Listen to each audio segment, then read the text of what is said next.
ঐতিহ্যবাহী বল্লা মাঠের ইয়ং আয়োজিত আজকের এই খেলার উপস্থিত আছেন আমাদের শ্রদ্ধেয় সভাপতি। আমার পূর্ববর্তী যে বক্তব্য রেখেছেন ঐতিহ্যবাহী আমাদের এই ইউনিয়নের সকল সম্মানিত নেতৃবৃন্দ, সম্মানিত উপস্থিতি, সম্মানিত খেলোয়াড় এবং পরিচালক বৃন্দ, আসসালামু আলাইকুম।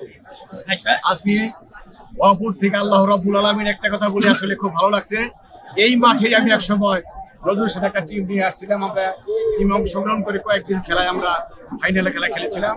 আল্লাহ রাব্বুল আলামিন আবার পুনরায় সুযোগ করে দিয়েছেন আজকে এই মাঠে আসার জন্য। তার জন্য আল্লাহ রাব্বুল আলামিন এখানে সর্বোচ্চ শুকরিয়া আদায় করছে। এবং আমি আমার হাতে করে একটা টিম নিয়ে আসছে।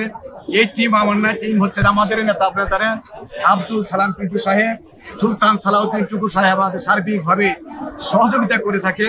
গত কয়েকদিন আগে ষাটিয়া পরে একটা খেলা ছিল হুন্ডা দিয়ে, সেই সার্বিক টুকু ভাই সালাম ভাইয়ের সহযোগিতায় সেটা আমরা বিজয় লাভ করি, সেটা হুন্ডায় নিয়েছিলাম। আজকে আসলে আমাদেরকে তুলে দিতে ভালো লাগছে। এই খেলাকে ধরে রাখতে হবে, কারণ আবার মাঠ মুখী করতে হবে আমাদের ছাত্রদের, কারণ মাঠ মুখী না থাকার কারণে আজকে কিন্তু ছাত্ররা রাস্তার বিপদগ্রস্ত হচ্ছে না, বাংলা নেশায় শক্ত হচ্ছে।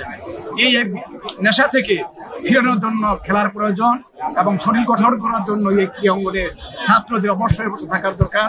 যারা আজকে এই খেলা ছাড়ছেন তাদেরকে ভুয়াপুর থানা বিএনপির পক্ষ থেকে, আমাদের এই টিমের পক্ষ থেকে আন্তরিক অভিনন্দন, ধন্যবাদ জানিয়ে আমি সকলের সুস্বাস্থ্য কামনা করছি এবং ভালো নৈপুণ্য খেলোয়াড়দের বলছি নৈপুণ্য খেলা দেখানোর জন্য ফাউল করবো না, ফাউল করবা অবশ্যই খেলায় ফাউল আছে, কিন্তু সেটা যেন দর্শকের দৃষ্টিকটন না হয়।